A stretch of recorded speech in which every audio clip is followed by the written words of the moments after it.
Nous avons pu comprendre, au fil des shows de Jimmy Dore et de ses petits camarades de gauche, voire anti-impérialistes US, que les thèses du Pentagone et de la CIA sur les sympathiques nazis modérés, luttant contre le joug totalitaire russe selon les mêmes méthodes que naguère les terroristes non moins modérés en Syrie, en Afghanistan et ailleurs, que ces thèses vivifiantes, officielles et russophobes étaient moins servilement admises aux États-Unis qu'en France, du simple fait qu'elles étaient contredites par les faits qui ont émaillé l'histoire ukrainienne ces dernières années et jusqu'à ces tout derniers jours.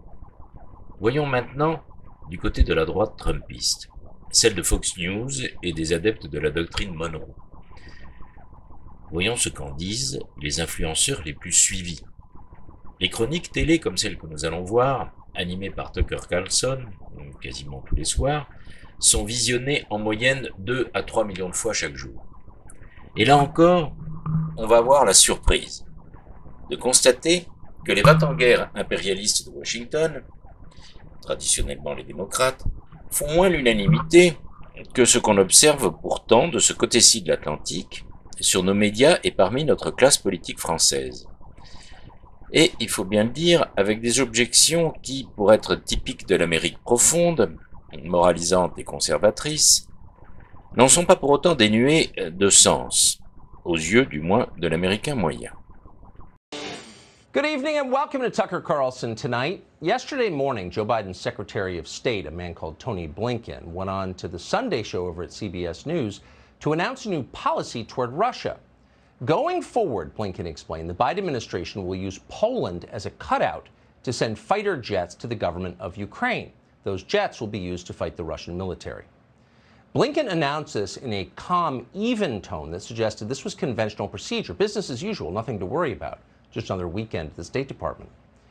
But in fact, it's not typical. It's a very big step. It could turn out to be a pivot point in history. And for that reason, we want to show you the entire exchange. Here it is. If, for instance, the Polish government, a NATO member, wants to send fighter jets, does that get a green light from the U.S., or are you afraid that that will escalate tension? No, that gets a green light. In fact, we're talking with our Polish friends right now about what we might be able to do to backfill their needs if, in fact, they choose to provide these fighter jets to the Ukrainians. What could we do? How can we help to make sure that they get something to backfill the planes that they're handing over to the Ukrainians? Are you afraid that will escalate tension, asks the scriptreader, because even a CBS News anchor knows that sending fighter jets to a war usually does that. No, replies Tony Blinken, that gets a green light. It's a remarkable exchange. What are we watching here, apart from a conversation between two incredibly shallow people who have limited contact with reality? What we're watching is the beginning of a war between the United States and Russia. If that sounds jarring, what else would you call it? Now, you may support everything that Tony Blinken just said. Maybe you do support it. But let's not lie about what's happening. Let's be as honest and clear-eyed as we can be, especially now, because it matters. The Biden administration just inserted itself with force into the middle of a hot war between two foreign powers. That means the United States is now an active participant in a war. We are at war with Russia. Whether or not that war has been officially declared, whether or not Congress has authorized that war, all of that is irrelevant. That war is happening right now as we watch. Why is no one in Washington saying anything about this? Because they support it. They always have. Almost 5 years ago, way back in 2017, Congressman Eric Swalwell of California came on this show for another Russiagate debate, one of many. He came to let us know how Vladimir Putin had gotten Donald Trump elected president. It was all as stupid as you remember it, until the end of the interview, when Swalwell said something odd and interesting. Swalwell explained that because Putin had installed Donald Trump secretly in the White House, the United States should now, quote, do everything we can to expand NATO's role. In other words, we should let Ukraine join NATO. That's odd. Why would he say that? Why would a policy so seemingly obscure, NATO, Ukraine, what? Why would that be a priority for some forgettable congressman from the East Bay? Well, simple. Because getting Ukraine to join NATO was the key to inciting war with Russia. We didn't get it at the time. Now it's obvious. Vladimir Putin just invaded Ukraine because he didn't want Ukraine to join NATO. Putin certainly had other motives as well. People always do have multiple motives. But that's the main reason Russia invaded. The Russians don't want American missiles on their border. They don't want a hostile government next door. Now, that's true, whether you're allowed to say it in public right now or not. It has been true for a long time. A lot has been written about this over many years by serious people. No one who knows anything and is honest will tell you Putin invaded Ukraine simply because he is evil. Putin may be evil, he certainly seems to be, but he also had strategic motives in doing that, whether or not you agree with those motives. That's irrelevant. Those are the facts.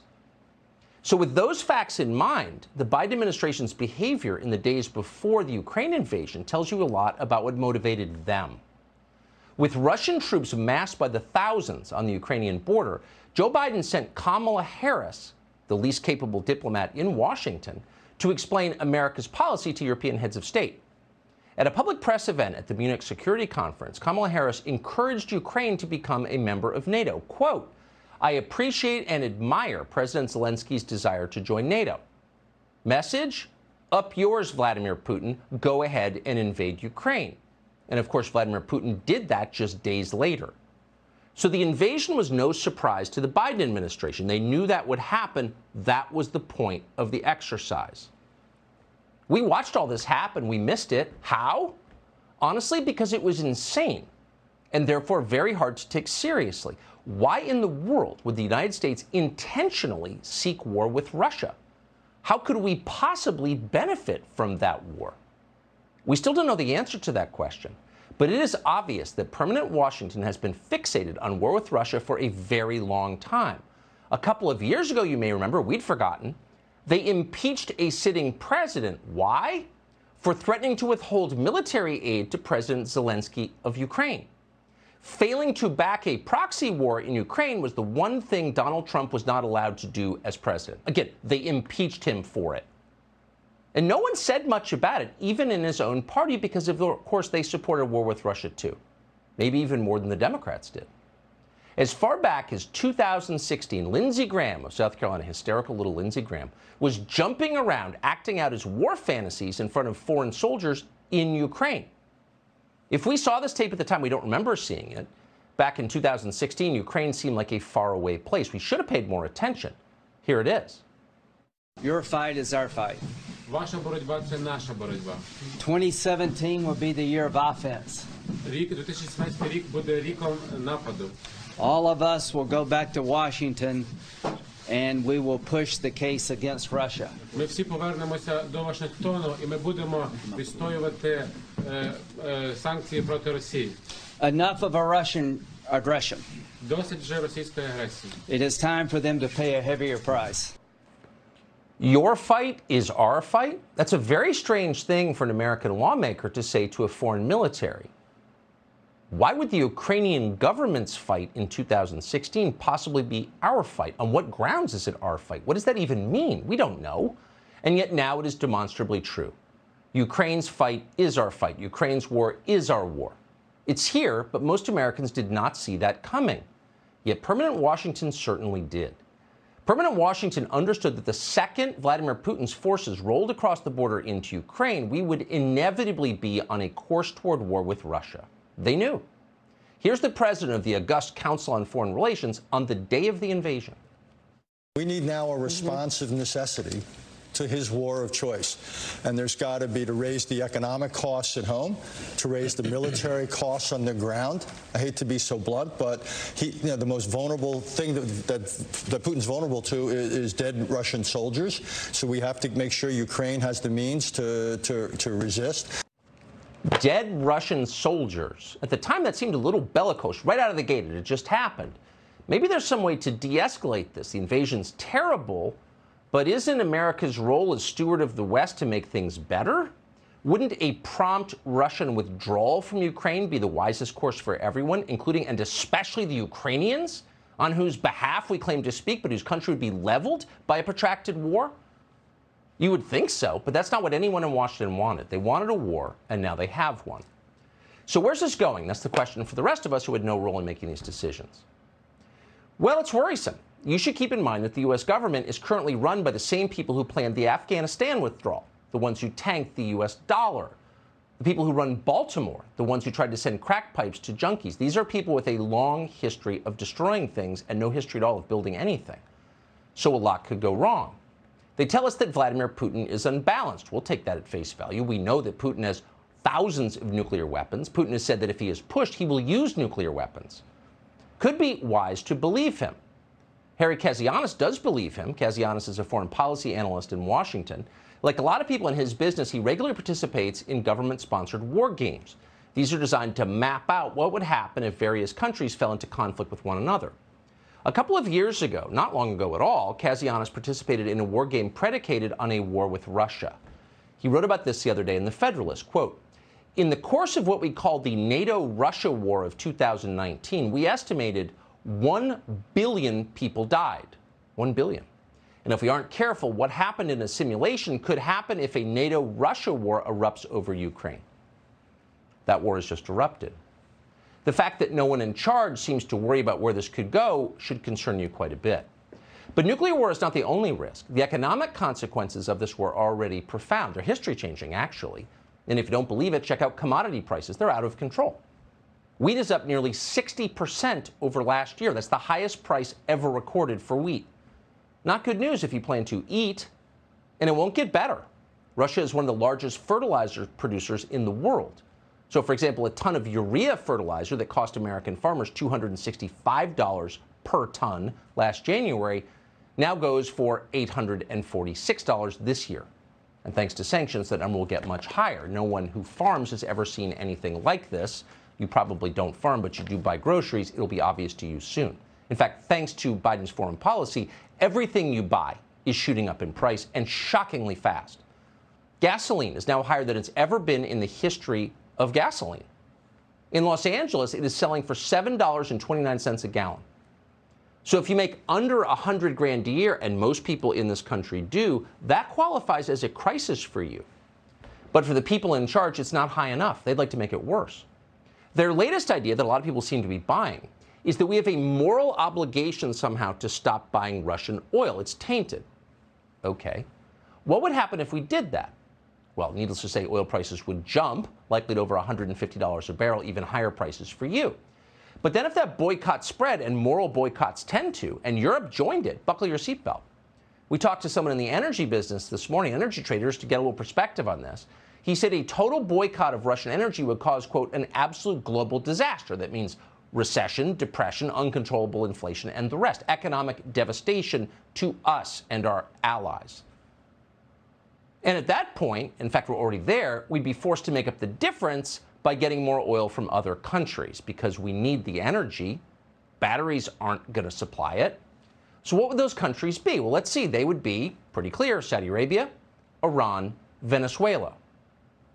To repeat, in order to wage a moral boycott, we become more dependent on Saudi Arabia, governed by Sharia law, Iran, a rogue state, and Maduro's Venezuela. Because this is a moral statement we're making. This is a moral victory. So feel good about it as you go bankrupt. That's the short-term picture. The long-term picture of war with Russia is even scarier than that. Thanks to Biden's policies, Russia and China now form a bloc against the United States. This was the nightmare scenario. Now it's real. Just today, the Chinese foreign minister described Vladimir Putin as China's, quote, most important strategic partner. So are we going to see a boycott of Chinese goods in the United States? They're making this war possible. Oh, don't bet on it. That would be racist. But we should prepare to lose our position as holder of the world's reserve currency. That is happening in slow motion. It's unmistakable. Now, the Biden people seem to have no idea this is going on, or maybe they want it to happen. Joe Biden was up there at the State of the Union bragging about how he took 30 points off the Russian ruble in a single day. Hooray, good for us. But once we stop celebrating our win, the destruction of the Russian economy, they deserve it. You got to wonder, is there a downside to this? Could it be a Pyrrhic victory? Let's see.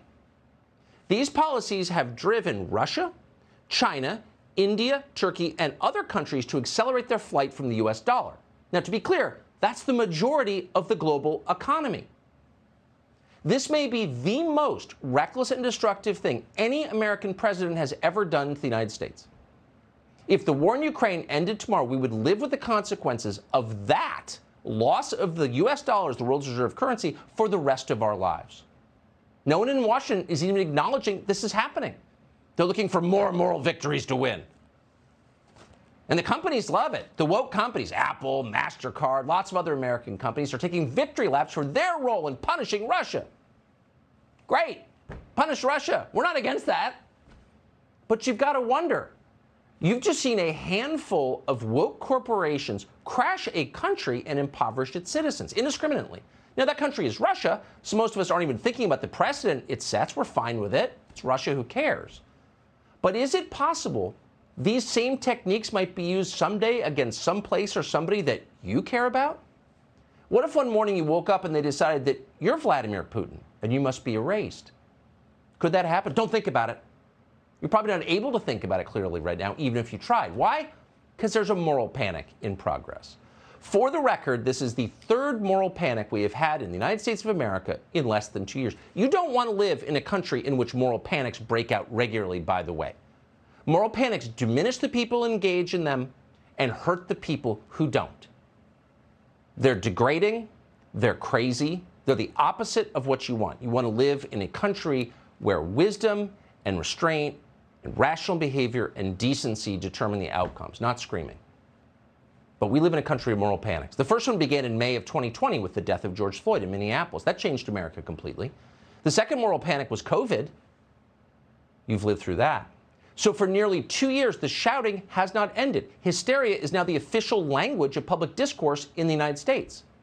That's not good for anyone except those benefiting from it. Who is benefiting? Anyone who lies for a living. The liars have perfect cover. Ask yourself, how much of what you first heard about BLM and then about the coronavirus turned out in the end to be true? How many of the first stories were true? Not many. It was almost all lies. But you didn't know that at the time because you were busy being yelled at. If you dared to point out that actually all lives matter, they denounced you as a racist. If you expressed concern about vaccine mandates, of course, they called you an anti-vaxxer. Sound familiar? The pattern never changes. Hey, maybe war with Russia is not a good idea for the United States. Say that out loud sometime.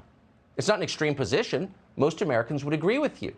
But you will immediately be denounced as a tool of Putin. What is this? It's name-calling as a means of social control. The people in charge have decided their primary job is to decide who you should hate. In an environment like this, everything feels like propaganda, and that's because much of it is. On Thursday, we told you that Russian forces had bombed a nuclear reactor in Ukraine. That seemed to be true. President Zelensky of Ukraine had said it repeatedly, but it was not true. No reactors were hit. An unnamed Ukrainian official claimed that radiation levels in the area had risen. That turned out to be untrue as well.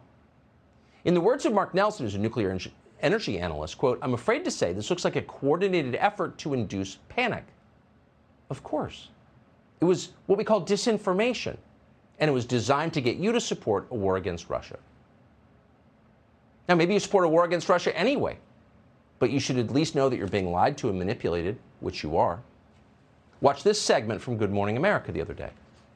Ukraine's mothers, daughters, teachers, politicians, beauty queens, now on the front lines defending their country under siege. And there is Anastasia Lena, a former Miss Grand Ukraine. Photos of her on Instagram in fatigues, rifle in hand. Underneath, patriotic hashtags.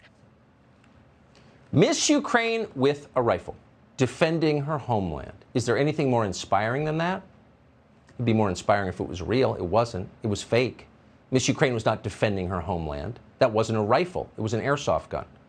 So the whole thing was not a news story, though you read it as such. It was a propaganda shoot. It was meant to deceive you. It was meant to make you want war with Russia, sympathize with one side over the other. It works. That's why they do it. It's why the tech companies have censored so many news sites recently, including from Russia, but not exclusively from Russia. Now, we're supposed to think this is a victory over Putin or something. But a victory for what? Less information? Fewer perspectives?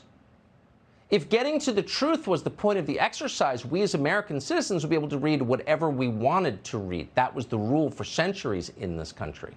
It no longer is because truth is no longer the point. Instead, Twitter and Facebook are proudly censoring any information that might, quote, undermine trust in the Ukrainian government. Really? Since when are we required to trust the Ukrainian government or any government? Don't ask. By the way, over the weekend, because everything in America is unintentionally hilarious now, the New York Times attacked Vladimir Putin for censorship. Turns out he engages in censorship, tries to control what his people can read. Lost in the relentless focus on war in Ukraine, by the way, is any perspective about the world or war, which is always lacking in D.C., but never more so than now. The fighting in Ukraine is terrible. Of course, you're seeing it happen. No decent person could fail to be moved by the images. But it's not unique. It's not the only war in recent memory or even currently in progress right now. Many thousands died in the 2020 Nagorno-Karabakh war that was between Azerbaijan and Armenia. Ever heard of it? It ended less than a year and a half ago. No coverage. There's been a gruesome war underway in Ethiopia for a couple of years now. It's, again, in progress as we speak. Tens of thousands of women have been raped by militiamen, many of them intentionally infected with AIDS. Can it get worse than that? How many people have died in the war in Ethiopia? We don't really know, because no one in our media cares enough to keep track. It's just Ethiopia. We do know that hundreds of thousands of people, mostly civilians, have died in the war in Yemen. It's a war the Biden administration has continued to fund. It doesn't get a lot of attention. It's just Yemen. Who cares? All human life is equal. All of us are equal in the eyes of God. The death of someone in Ukraine is exactly equivalent to the death of someone in Yemen in its importance, period. But hardest of all to ignore, though our media have pulled it off and ignored it, is the civil war that's underway 100 yards from El Paso, Texas right now. The Mexican drug war. That's what we call it. It's likely killed more than 100,000 people.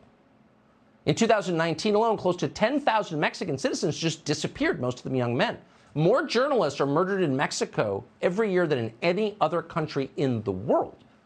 You're seeing pictures on your screen right now of that war. They're horrifying. We're keeping the bad ones off the screen. Trust us. They're awful. But it's not a crisis. It's totally normal, says the Biden administration. Open the southern border. The border we care about is Ukraine's. Now, Republicans in Washington, to their eternal shame, have no problem with any of this. In fact, many of them are more for war with Russia than Joe Biden seems to be. That is a disgrace. It will hurt them in the midterms. It will hurt them on some deeper level because it does not serve the interests of this country. A war fought on behalf of democracy that ignores the will of the country fighting it. At some point soon, we'll explain exactly what's going on here. We're out of time for tonight, but it's enough to know Republicans are not representing their voters when they move to a position that's way more warlike than Joe Biden's, when they embrace the lunacy that could really hurt this country. They're not representing people like Bryce Mitchell. Bryce Mitchell seems like a Republican voter. He's a 27-year-old mixed martial arts fighter. He's a cattle farmer from Cabot, Arkansas. The other day, someone asked him what he thought about Ukraine at a press event. Here's what he said. I just wanted to get your thoughts on the whole Russia and Ukraine situation. You know, here's my first thought is I'm not going nowhere to fight none of these wars for these politicians. I'm staying at home, and when the war comes to Arkansas, I will dig my boots in the ground, and I will die for everything I love, and I will not retreat. If this country's invaded and everybody's saying, well, we gotta evacuate, we gotta leave, I will not. I will dig my boots in the Arkansas soil, and I will fight for the people that I love, for the land that I love, and the way of life that I love. But I'm not going overseas to fight.